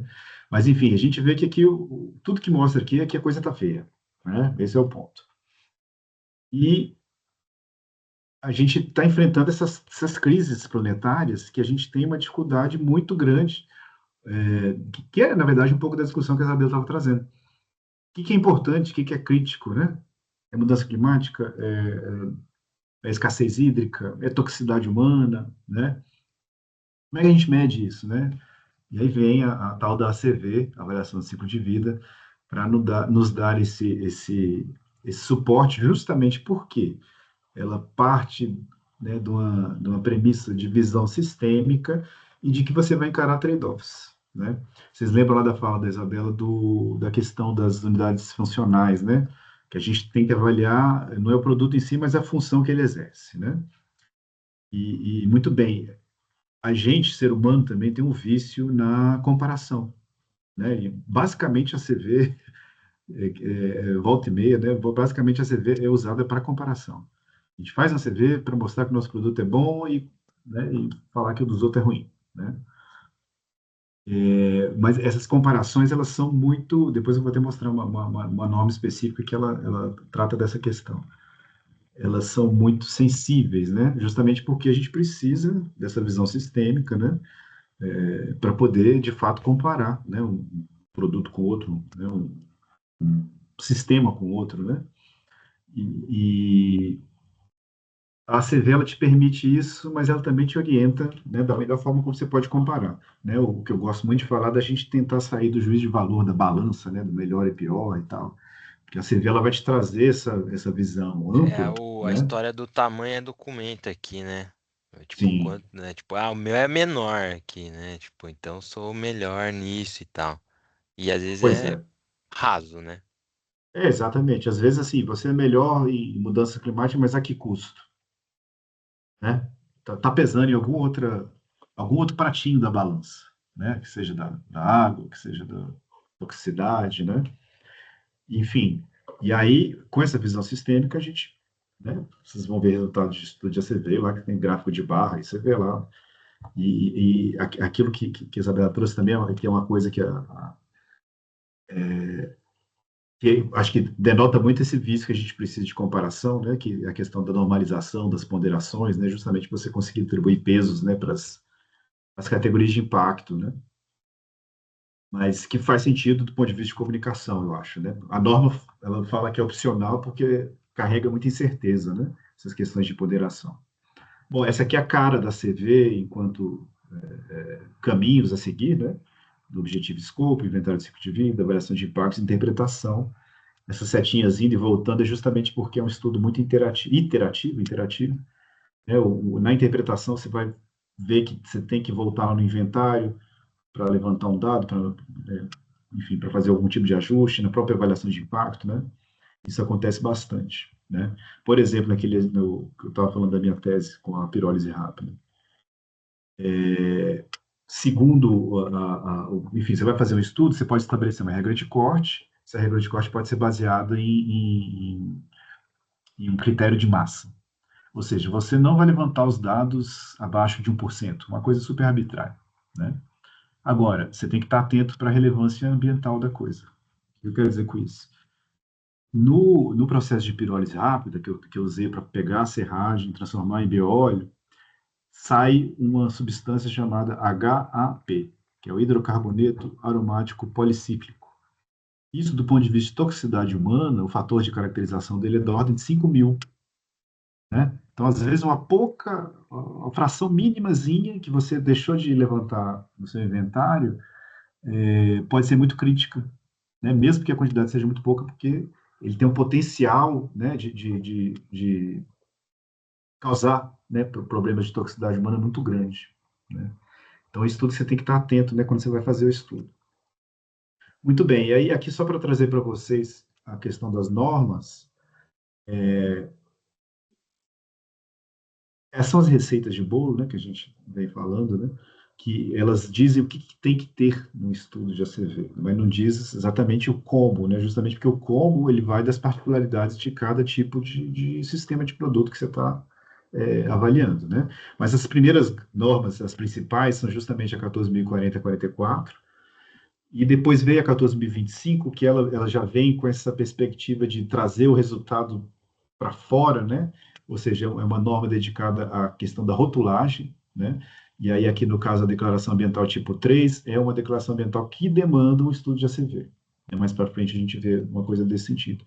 E depois teve umas especificações, né? A 14.046, que vai tratar da pegada hídrica, e a 14.067, que trata da questão da pegada de carbono de produto. Ambas são ACVs monotemáticas, monotemática, né? Ou seja, trabalham com categorias de impacto específicas, tá? E a própria 14.001, que a gente que trabalha na área ambiental lida com ela, né, volta e meia, ela, nas suas autorizações, também já está trazendo a questão da perspectiva de ciclo de vida de maneira explícita, né? Então, muita coisa caminhando nesse sentido em termos de normalização. Então, só para vocês terem uma ideia aqui em relação à base de dados, né? Que justamente para fazer uma avaliação de ciclo de vida, né, como a Isabela falou, você tem os dados que a gente chama de dados primários, são os dados de chão de fábrica, né? Quando você vai lá fazer a coleta, você consegue acompanhar os processos. Agora, tem uma série de dados que vão vir de outros sistemas de produtos que alimentam o sistema que você está avaliando, né? A fábrica, ela compra o plástico que vem de uma outra fábrica. E aí você vai lá na outra fábrica coletar dado para saber como é que é o custo ambiental disso? Não vai, né? O estudo não acaba e você também não aguenta, não tem saúde para isso. E daí o papel das bases de dados, né? Aqui um exemplo de algumas bases de dados, só para a gente entender como é que está a situação hoje em dia, né? A gente tem bases de dados focadas em produtos, em setores, né? Setor agrícola, setor de energia. Tem base de dados de ACV social, até esqueci de falar, tem uma norma específica agora, saiu ano passado, que é a 14.075, se eu não me engano, 14.075, que é a ACV social, né? Então, ela está normalizada e ela tem suas bases de dados próprias, tá? EcoInvent, que é a maior base de dados de todos que a gente tem, né? Que ela aí é uma base de dados global, né? Ela tem produtos tem mais produto brasileiro na EcoInvent do que tem na nossa base de dados, para vocês terem ideia, né? E aí tem as bases de dados, vou chamar aqui nacionais, né? A japonesa, a peruana, a equatoriana, né? E algumas também outras setoriais, por exemplo, de aço, plástico, construção civil. E essas duas aqui são as brasileiras. A SICV Brasil é a nossa base de dados nacional de inventários, eu vou mostrar um pouquinho mais para frente. E o SIDAC não é exatamente uma base de dados de ACV, porque ela é focada em duas categorias de impacto, energia e carbono. E é focada na construção civil. Tá? Mas é um trabalho muito, muito bacana, o trabalho do SIDAC. Muito bem. E aí, para vocês conhecerem um pouquinho mais, não vou entrar no detalhe, nem vou acessar o link, né, para a gente não gastar muito tempo, mas está aqui o link, né, para vocês acessarem. É uma base de dados que hoje está com 218 inventários de produtos da economia brasileira, principalmente produtos da cadeia agropecuária, tá? É uma base de dados de acesso gratuito. Ela tem essa carinha porque ela é uma estrutura para um tipo de formato de inventário de ciclo de vida, que são o formato ILCD, tá? E você pode vir aqui, né? Você entra na base de dados, você vem em processos, aí vai aparecer esse campo, você faz a busca, né? Em inglês sempre, né? Ô, O Thiago, uma Marcos, dúvida. Ah, você tá vendo aí? eu vi aqui, Marcos, mais agropecuária justamente pelo grande papel da Embrapa. A Embrapa enfim, ela é uma empresa, né, uma empresa pública, das empresas que mais trabalham com avaliação de ciclo de vida, né, no Brasil hoje em dia. Tem uma pessoa lá que tem dúvida, tem várias pessoas, né, mas a Marília Folengatti é uma das pioneiras que trabalham com isso. E, enfim, eles desenvolvem Posso. muitos estudos. Uma dúvida, ô Por Thiago. favor. Na hora que a gente também fala dessas coisas de publicar, deixar público, tornar público, tem um aspecto das empresas, por exemplo, que fazem é, avaliação de ciclo de vida, é você abrir os dados, né? Então, assim, tem um pouco de, pô, vou abrir, mas o meu concorrente não abriu, e aí como que pode abrir? Assim, como que funciona isso também? Como se dá isso, sabe? Essa abertura desses bancos de dados? O que que é? É o produto ou é um item específico que é utilizado como insumo, sabe? Ah, é fertilizante, é um ingrediente tal, assim, sabe? Sim, assim, depende muito do setor, né? Uma coisa que a Servista fala muito é o tal do depende, viu? Nunca tem resposta objetiva para nada. Mas essa questão é a seguinte: tem setores que têm muita preocupação, né, enfim, de informação sensível, e aí você pode, por exemplo, botar o seu inventário lá de maneira agregada, que a gente fala, sabe? Ele é tipo uma caixa preta. Você não vê os processos, você só vê o que entra e o que sai em termos de matéria-prima, né, de energia, de água, e o que sai de produto, de emissões, né, de resíduos e tal. Mas você não consegue identificar quantidades em relação a um processo específico, né? Que às vezes o cara tem um processo ali que é tipo super inovador e ele não quer abrir aquilo, porque aquilo ali é o que que faz ele ser mais competitivo, né? Mas Galinha isso acontece dos ovos de bastante. ouro dele, né? Exatamente. Pô, E, às vezes também, por exemplo, lá no SIDAC, que eu mostrei antes, ali foi um grande acordo do pessoal da construção civil para transformar os inventários que eles trouxeram para lá em dados médios. Então, mais uma vez, você não consegue, por exemplo, tem lá a areia. Aquela areia que está lá, ela é um dado médio de várias empresas, sabe? Com ponderação, inclusive, né? Porque às vezes tem uma empresa que produz 60%, a outra produz 30% e tal. Ou seja, você não consegue pegar o inventário e falar, opa, esse inventário aqui é daquela empresa X. Sabe? É um tipo legal. de cuidado que alguns setores têm, outros não, porque, inclusive, hoje em dia, isso eu acho que está muito claro na questão das declarações ambientais de produto, a transparência tem muito valor. Transparência, o cara consegue botar o ganho de transparência no preço do produto, né? As pessoas, para alguns setores, lógico, estão dispostas a pagar mais, né, por um produto que é basicamente transparente. Não quer dizer que ele é melhor ou pior, né? Que é uma coisa que a CB, inclusive, ela não tem dificuldade de acusar, né? A não ser que você faça trocentos de estudos de ACV para poder comparar, né, os produtos que exercem as mesmas funções.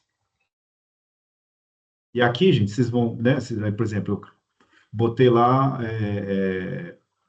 pronto, produto, Hardwood Forestry, botei aqui. Aí vai vir aqui uma primeira descrição do produto, né, do que se trata, o processo, tá vendo? Processo unitário, black box, aqui está agregado, parametrizado, ano de referência, local, né, a categoria e tal. E aí você vem e clica aqui, eu quero ver mais. Aí você vem e clica em View Entire Dataset.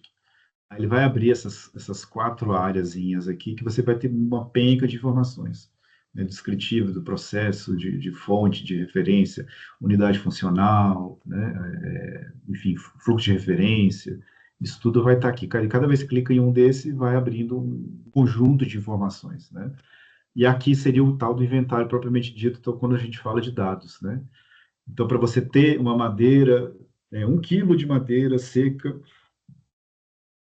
você vai precisar, aí aqui estão nas entradas, né? Aqui é a saída, né? Sair 1 quilo de madeira, você vai precisar de uma certa quantidade de cloreto de potássio, né?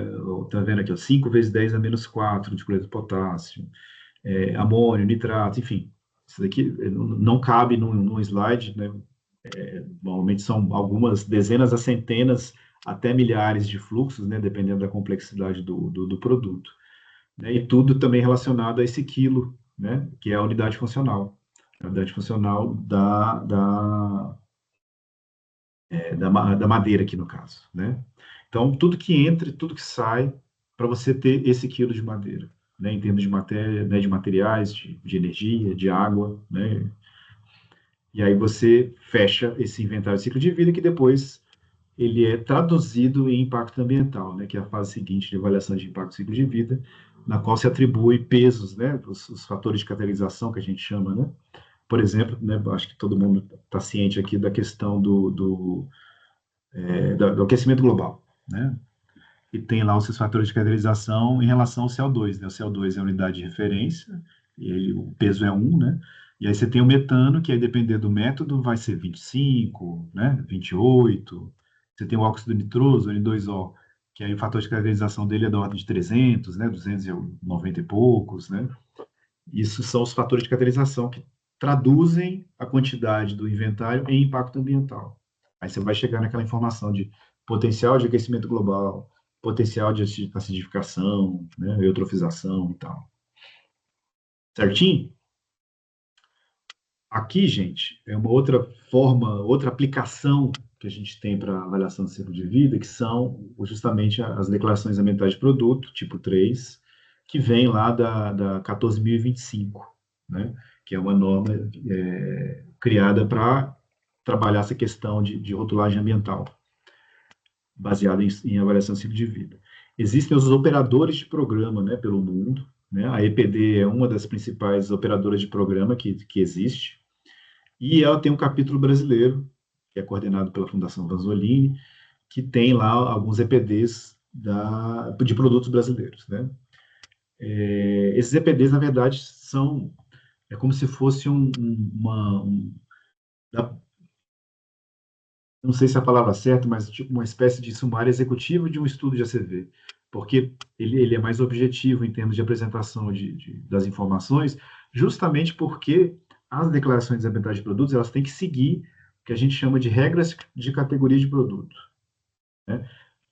Exatamente uma condição da 14.025, né? Você tem lá um produto madeira, essa madeira ela vai ter que a declaração ambiental de produto dessa madeira vai ter que seguir as regras de categoria de produto para produtos de madeira. Isso é definido por um grupo de especialistas, né? Que vão definir que tipo de impacto que tem que ter, regra de corte, enfim, uma série de fatores, tá? E é uma ótima ferramenta, ao meu ver, né, para você conhecer estudos de avaliação do ciclo de vida, né, entender essa forma de aplicação, né, os EPDs, eles normalmente são aplicados para o B2B, né, o business to business, mas tem muitos produtos de gôndola, né, se vocês forem fazer uma busca lá, tem macarrão, sabe, tem molho de tomate, algumas bebidas, que tem as suas declarações ambientais de produto, né. Então, é uma ótima forma de comunicar essa questão da avaliação do ciclo de vida desses produtos. Beleza?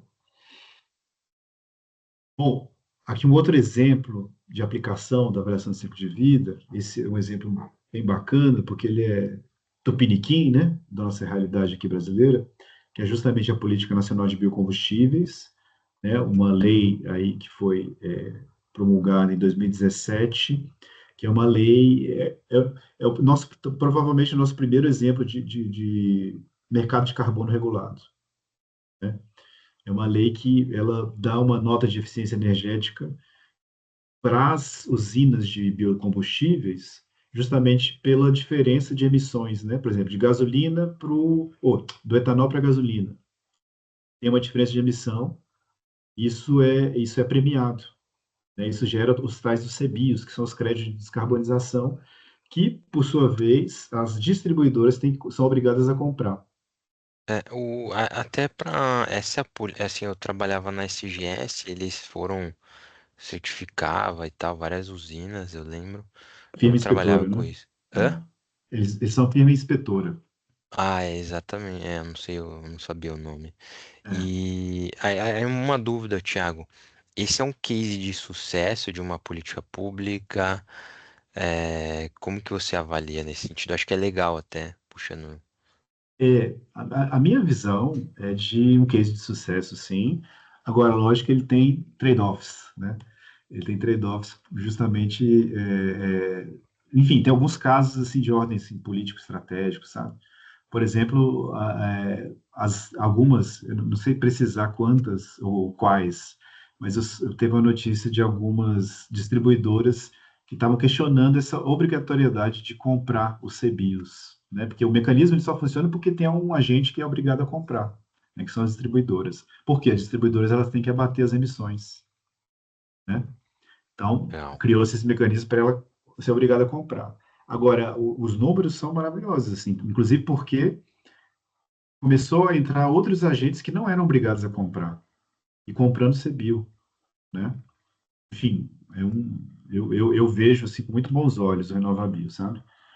E até tem muita gente que se preocupa que com esse novo mercado de carbono, né, o SBCE, né, o Sistema Brasileiro de, de Crédito de Emissões, né? Não, enfim, esqueci o nome da sigla. Dele, enfim, sombrear, né, o RenovaBio, né, no que ele... Mas, enfim, o RenovaBio ele é muito específico para o setor de combustíveis, né? Então, e o RenovaBio ele funciona por conta disso aqui, ó, essa RenovaCalc, que é uma ferramenta que foi desenvolvida sob a perspectiva de ciclo de vida, mas focada em carbono, tá? Inclusive desenvolvidas, né, já fazendo aí mais, puxando mais a sardinha aí da Embrapa, né, desenvolvida pela Embrapa, né, junto com alguns outros institutos de pesquisa, né, mas a Embrapa que teve por trás de todo o desenvolvimento, né, da RenovaCalc, que é uma planilha Excel, inclusive, que está disponível para baixar. Você entra no site da ANP, você pode baixar e pode se divertir. Aqui só um outro exemplo aqui, por exemplo, de uma aplicação da avaliação de ciclo de vida, é um exemplo que também está online, sabe? Hoje em dia, o produto que você colocar, né, se botar o nome do produto LCA no Google, é bem provável que você vai achar um resultado, né? Aliás, eu até fiquei curioso agora para saber qual produto que não tem. Tentar fazer esse trabalho de detetive agora. Mas, enfim, aqui para a gente ver, por Boa. exemplo, a questão da calça, né? Quer comentar, Edson? Não, Ah, excelente isso tá, aí. beleza. Enfim, né, o que é considerado, né, quando a gente está falando de avaliação de ciclo de vida? Então, a gente vai lá desde a produção do algodão, produção do tecido, o garment, eu não sei exatamente o que é o garment. Toda vez que eu uso essa apresentação, eu esqueço o que é o garment, pergunto, alguém me Eu acho que é responde. tipo botão, não? Zíper. Né, aqueles... Isso, deve ser. Obrigado. Enfim, a questão de transporte, distribuição, consumo, reciclagem, fim de vida, né? E aí aqui é uma coisa interessante, né? Não tem como mostrar para vocês aqui, mas essa apresentação, inclusive, vai ficar disponível, né? Depois vocês podem explorar mais. Aqui entra aquelas coisas das subjetividades, né? Você tem que, por exemplo, depois que a calça sai da fábrica e vai para a loja para ser comprada, daí para frente, a questão de uso é completamente subjetiva, né? Vocês concordam? Porque o camarada pode usar, usou uma vez, lava, usou uma vez, lava, o cara pode usar e não lavar nunca, né? Pode lavar com água quente, pode lavar a calça jeans separado, pode lavar a calça jeans junto com o tênis, né? Então você tem que estabelecer um cenário, né, razoável, de formas de uso para você fazer essa avaliação do ciclo de vida, né, de ciclo de vida. E aí, lógico que isso, por ser arbitrário, né, ele vai carregar um monte de incerteza. Mas a própria ferramenta, ela te ampara quanto a isso, que você pode fazer depois análise de sensibilidade, né? Pode fazer análise de cenários, né? Enfim, para justamente calcular o quanto que os assumptions, né? Essas assunções, né? Assim, ó, vou Premissas. determinar isso, as premissas, né?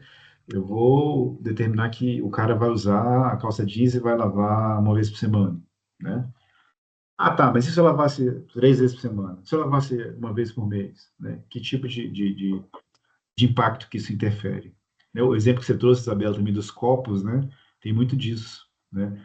Por exemplo, normalmente a premissa é que você pega o copinho plástico, toma uma água e joga fora, né? O cara que é do ramo, né? A pessoa que é da CV ou é sustentável, Escreve o ecochado, nome no copo, né? Fica aí levando ele para todo lugar. exatamente. A missão do cara é fazer aquele copo durar o máximo possível. Eu mesmo, assim, um copinho de plástico, assim, tomo café, tomo água, né? Usa água para tomar, para lavar o café, enfim, né? Isso tudo é muito pessoal e muito subjetivo, né? Mas, enfim, você tem que estabelecer esses cenários para poder fazer as comparações, né, de maneira mais adequada. E aqui, ó, um exemplo muito bom disso, né? Aqui é um estudo antigo, mas eu gosto muito desse exemplo, que ele faz o seguinte: fizeram ACVs de sacolas de papel, de polietileno de baixa densidade, non-woven, PP, né, polipropileno, né, de sacolinha de polipropileno, e de algodão. E aí eles fizeram um estudo comparando com o polietileno de alta densidade.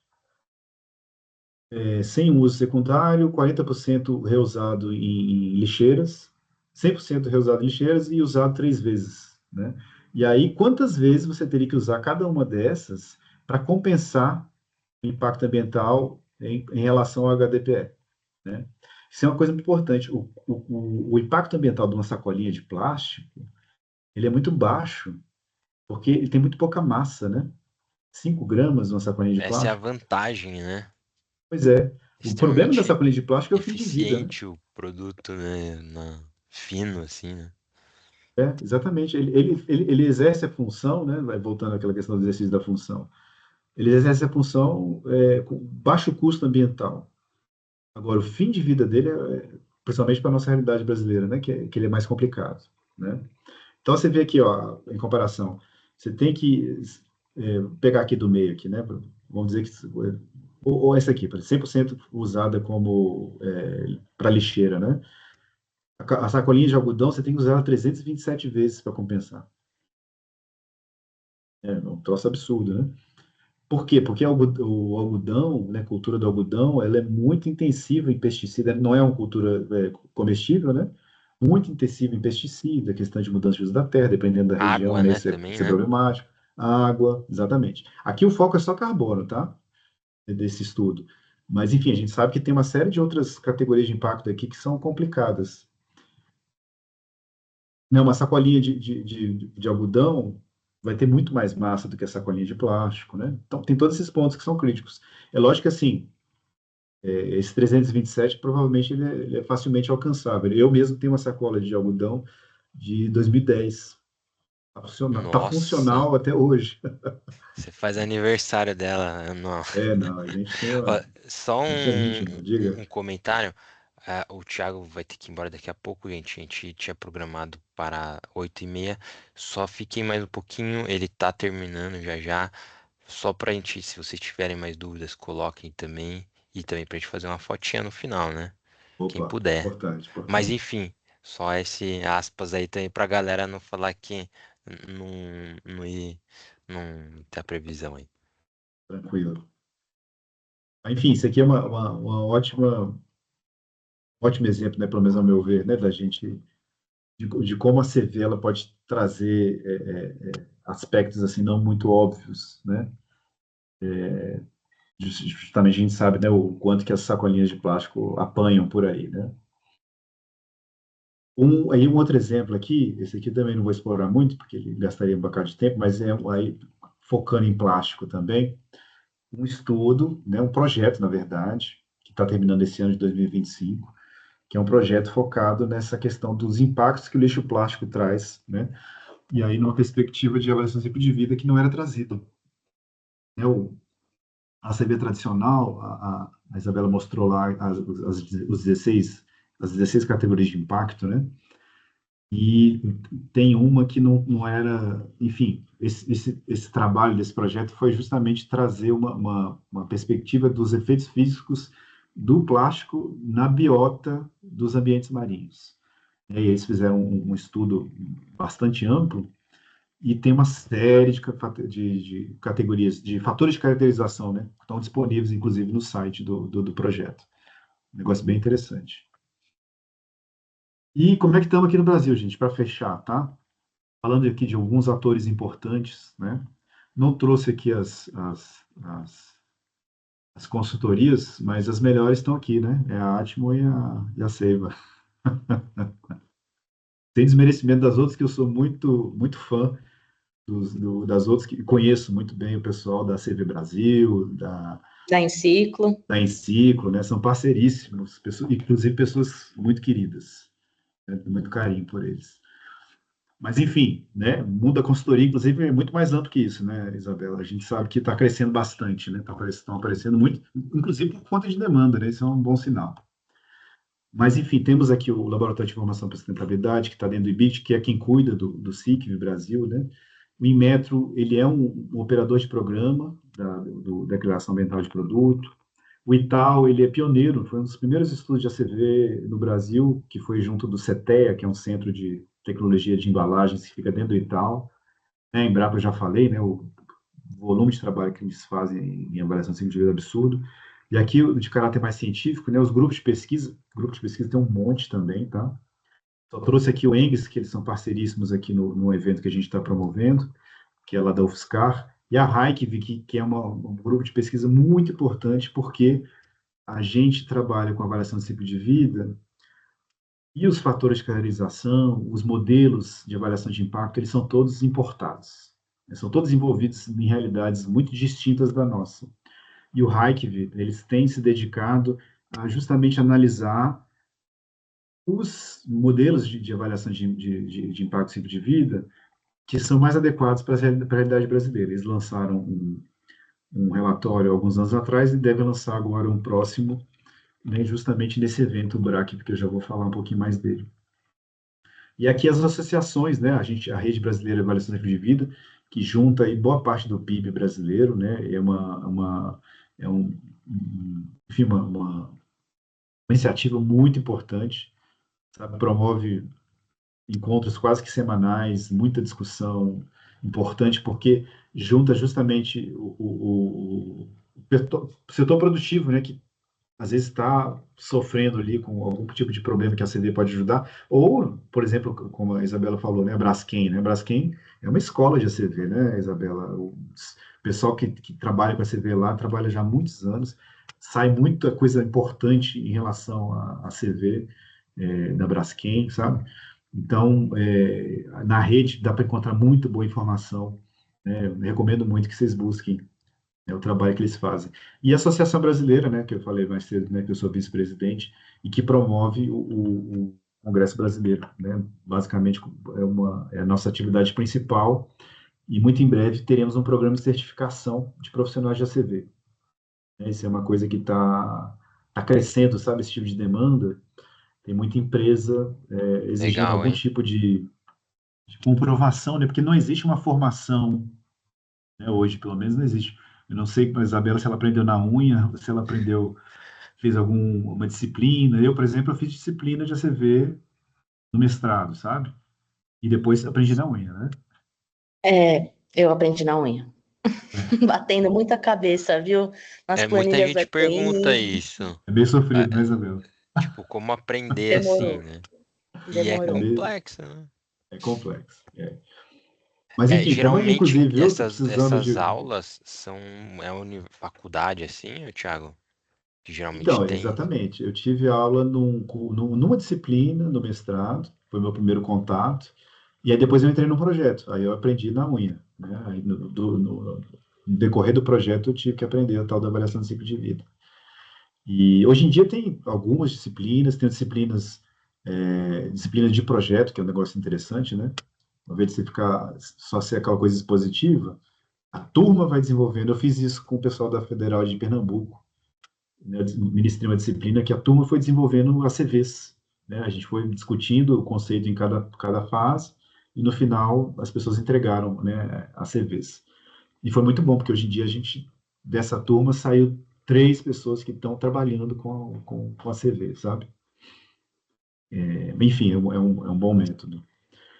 E, para quem quiser saber um pouco mais e conhecer um pouco mais da comunidade de avaliação do ciclo de vida, vai ter o 4º Fórum Brasileiro de Avaliação do Ciclo de Vida, vai acontecer em Sorocaba, no interior de São Paulo, lá na UFSCar. Né? É um momento que a gente não é um evento acadêmico, ou seja, não tem apresentação de trabalhos, né? Mas é um evento de muita discussão, porque a gente junta academia, governo e indústria e discute os gargalos, né? E a gente monta alguns planos de ação para conseguir avançar a avaliação do ciclo de vida no país. É inscrição gratuita, tá, gente? Sem custos.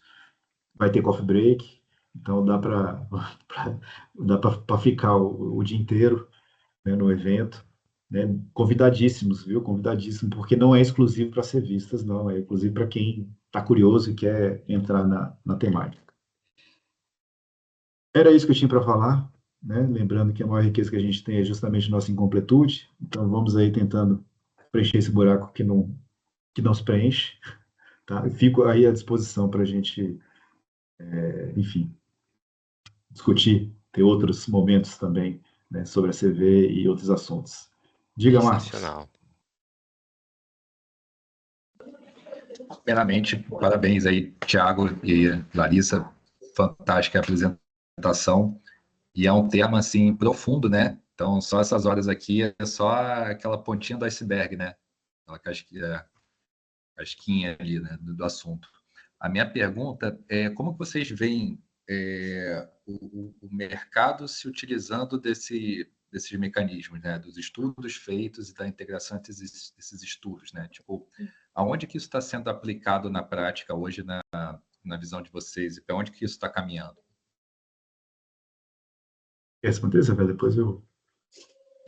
Do meu lado, acho que as duas principais demandas que eu tenho visto é o uso de ACV, especificamente de pegada de carbono, pensando em inventário de gás de efeito estufa, então olhar para escopo 3, principalmente para fornecedores, né? Então olhar upstream, como que estão as emissões dos fornecedores. Em um menor nível, né, mas ainda presente, de conseguir comunicar produtos, né? Então, principalmente na Europa, isso já está mais quente, mas está começando a chegar aqui. Marcas, por exemplo, a Nude, né? O Edson comentou no começo, que já tem uma pegada de carbono estampada Estamos vendo sua na tela, embalagem. Thiago. Então, acho que esses são os dois principais gatilhos, assim, para uma maior demanda pela CV. Mas complementa aí, Thiago, por favor. Não, só o reforço que você falou. Que chega para mim de maneira individual, normalmente é isso, sabe? É engraçado, as pessoas querem a CV, mas querem a CV para carbono. Aí, às vezes, é carbono, água e energia, sabe? Essa tríade, né? E a questão de EPDs tem crescido um pouquinho também, sabe? Pelo menos os gráficos têm mostrado isso. E é isso, Marcos. Tem uma demanda muito amarrada a esse cenário de mudança climática. E eu enxergo que, com essa agenda da economia circular, a coisa vai crescer também. Né? Alguém deve ter visto já a questão do projeto de lei, né? Da Política Nacional de Economia Circular, que ela prevê um banco de inventário de ciclo de vida, né? Que muito provavelmente vai ser o Ciclo Brasil, né? Se a gente conseguir vender bem. E justamente se ela demanda um banco, isso vai provocar estudos, sabe? É uma coisa que vai amarrar uma na outra, tá? Então, eu acho que mais para frente a gente deve ver esse efeito aí de tudo que está acontecendo com a economia circular, né? O plano nacional, a política nacional, né? Implicando aí no avanço da CV também. Show. Posso fazer uma pergunta Por favor. para encerrar? Sei que você tem um horário aí. É, a gente está falando de dados, a gente está falando sobre big datas, assim, como que a gente lida com, como que tá a questão de inteligência artificial, essa integração, sabe? É, a CV demora meses, né? A gente faz aí, né? Ela está aqui, a gente, pô, vai fazer a CV 4 a 6 meses e tal.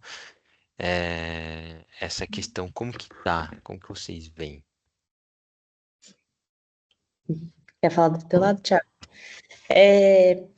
Aqui, assim, a abordagem que eu tento trazer aqui com a Atmo é tentar, sem abrir mão da metodologia, né, então de ter esse embasamento científico, mas viabilizar que a coisa se torne menos técnica, no sentido de ficar mais didático, e muito mais rápida.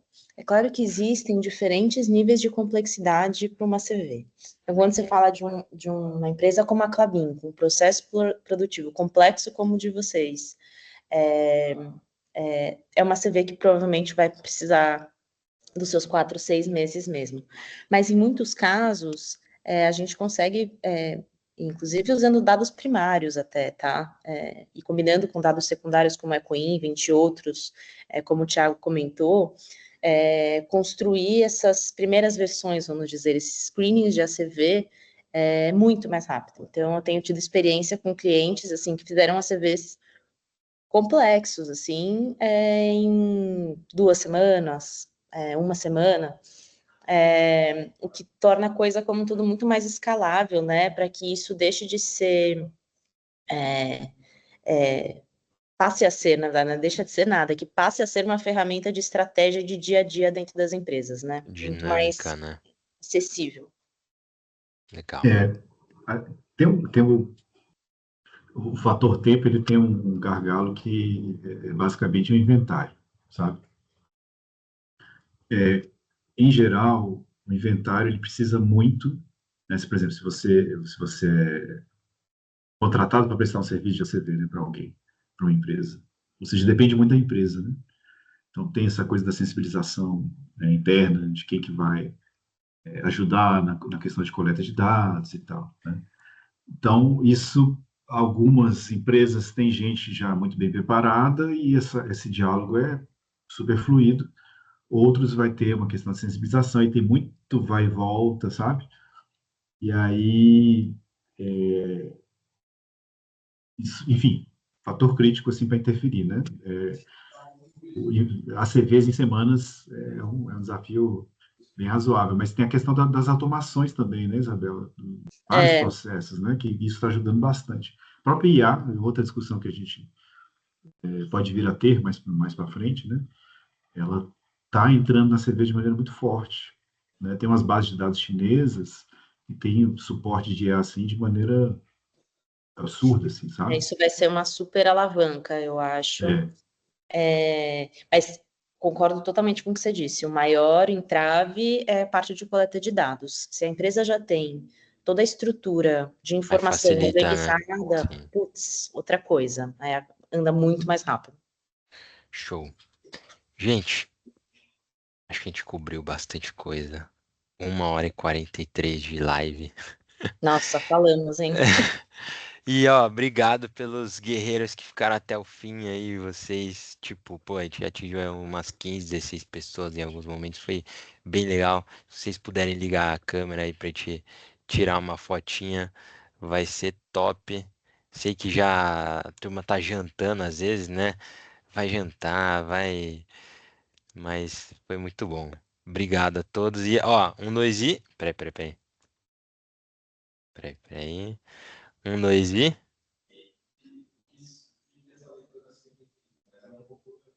Show. Muito bonito.